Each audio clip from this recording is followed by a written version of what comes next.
Look at who is now in Fortnite with their own emotes.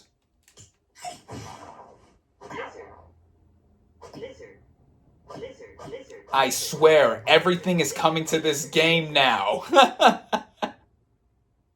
What is up, everybody? Random Random Man here, bringing you my review for Hoppers in one take, and outside walking around my backyard. It's been a while since I've done one of these walking and talking styles of reviews, and I thought it was fitting given the nature of this movie being about being one with nature. And you can hear the birds chirping around me. I also heard squirrels, I guess doing it now, and also while the sun is shining, although it went away just now. It'll probably come back in a bit. But anyway, the plot of this animated science fiction comedy film follows Mabel, an animal lover whose mind is transferred into the body of a robotic beaver so that she can communicate with the animals and stop their habitat from being destroyed.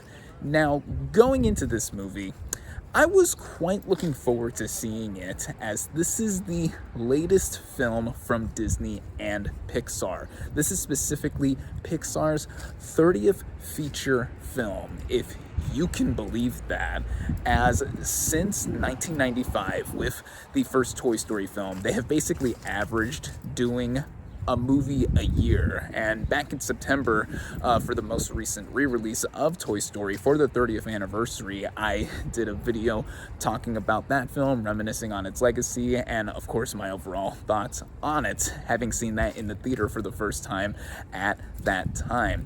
And you know, for a while Pixar had been just like shooting out just straight classic after classic, from that first Toy Story film all the way up until the third Toy Story film, about 15 years worth of movies where most of them just are straight up masterpieces.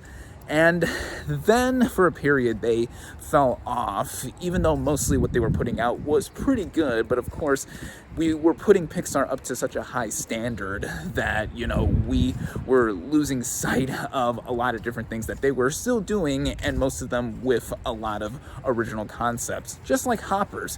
And sadly, with a lot of their output with their original movies, at least lately, they haven't been hitting 100% with audiences. Most of their original movies that they have done recently, I have enjoyed, and that is also why Hoppers intrigued me, because of what it was doing, and it going out there and seeming like a very out there concept.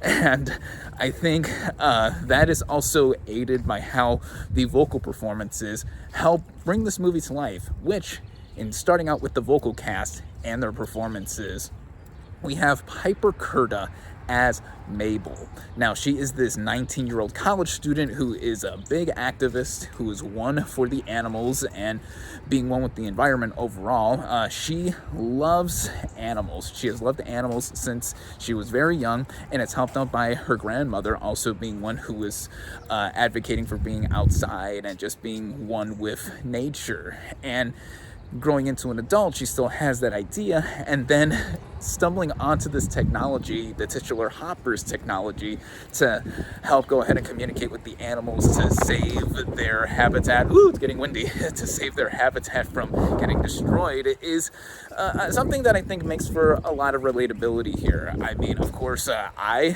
am an animal lover too, despite not currently owning any pets, and, you know, being outside and one with nature is a fun thing to do as well, given the elements. I mean, look at that. The sun is still not back completely, but in any sense, I think that Curda did a great job voicing this character. She's very feisty, very spunky, and very determined, and carries a lot of the energy that the movie is brimming throughout it. And there's other vocal performances here that do stand out, like Bobby Moynihan, who plays King George, the head mammal of this animal community that Mabel gets into once she is in the body of the beaver. I thought he has some funny lines and moments. John Hamm voices the main villain of the film, who is this greedy mayor who is the main reason the environment or I should say the habitat where Mabel wants to save from getting destroyed, is being mowed down for this big highway, and he wants to get reelected for mayor. And I thought he did the nice amount of over the top with the character to go ahead and have us really see that this guy's not so good news, and we're on the side of Mabel and the animals, of course. And there are others here too, like two performers that I did not recognize at all vocally. Dave Franco and Meryl Streep, of all people, play other animal characters here, and I thought once I found out who they really were, I was like, okay, that's great. That is what voice acting should be, not just about inflecting the vocal range that one has, but also if it's a known celebrity and I don't recognize them, they did their job well. So all in all, the vocal cast of performers here, I think all did an outstanding job. Now, with the writing and directing, and just by extension overall execution of this movie, the concept is pretty simple. When the first trailer for this movie dropped, and there was instantly a joke made about this essentially being like Avatar with the whole hoppers technology, Mabel stumbles upon one of her college professors having this hoppers technology be used so that they can go ahead and communicate with the animals better and study them better. And that whole thing with the movie that immediately sets it off and just has it be more instantly entertaining, I think helps how the movie is so energetic, and it keeps flowing. And oh, the sun's back, cool. It is so energetic, it doesn't stop. It goes at a rate that I think will never skip a beat, and it doesn't skip a beat once it keeps going here. And I think that is where a lot of the laughs also do come in. Once Mabel is in the body of this robotic beaver, that is when the movie becomes highly hilarious. I mean, I don't know how kids will feel about this movie. I think they will enjoy this movie, given that Pixar's filmography is geared towards that demographic. But I was laughing a lot throughout this movie, and so were most of the adults in the audience with me. I mean, I was laughing harder than the kids that were sitting next to me on my right, because a lot of it is just so weird and wild with what this movie is doing, and what with the other animal characters that are in this film, like the lizard that has become a meme from last year with the whole tapping of the touchscreen lizard. I mean, that character doesn't get that much to do compared to how the movie is being marketed, but there are other animal characters here that do have moments to shine, like this one very mellow, nonchalant beaver, and other ones that show up later that I'm not going to give away. And the movie has a wholesome heart about it as well. Most of Pixar movies, I think, have that kind of sensibility with it. Even when the movie veers into a direction that, even for an animated science fiction comedy film, is going to a little far-fetched results, the movie runs at about an hour and 45 minutes. And like I said, the movie flies, and it really gets going after the initial setup of Mabel and her backstory, and once she's in the body of this beaver, the movie really goes in earnest, and everything else that goes in between, like the animation, of course. This is stylized to a very soft, colorful degree.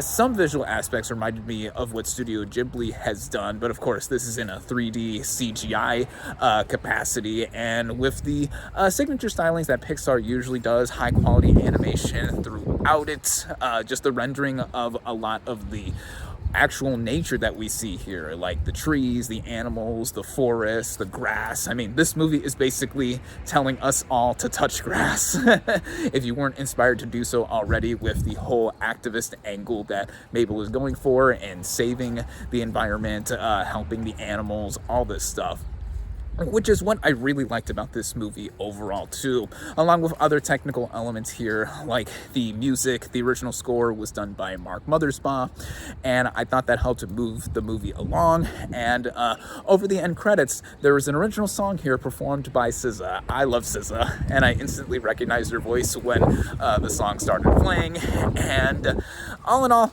I think that this film really is one of the ones from Pixar in terms of having their original concepts just show off what they are able to do between how it is directed, written, and everyone on the animation team showing off how this story is gonna strike a chord with a lot of people. It struck a chord with me for sure.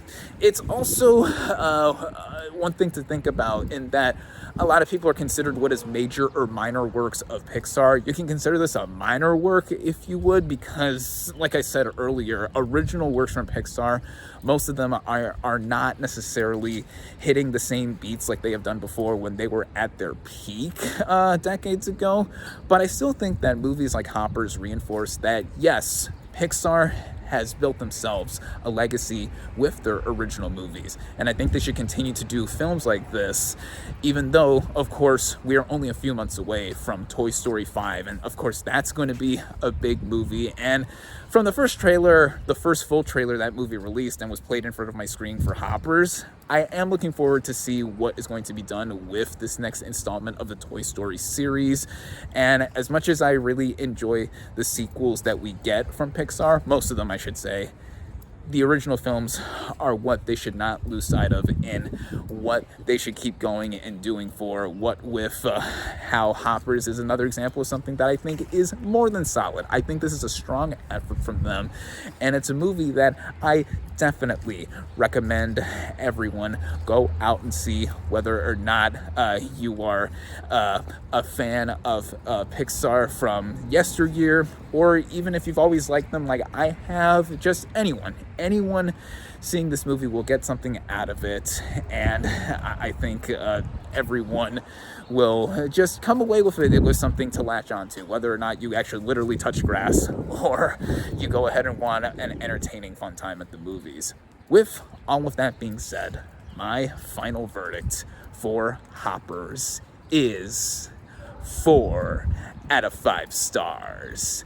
Thank you all, as always, for watching. Be sure to like this video, comment on what you thought of Hoppers, social media links in the description. Subscribe to my channel for more, and I'll catch you on the next movie review.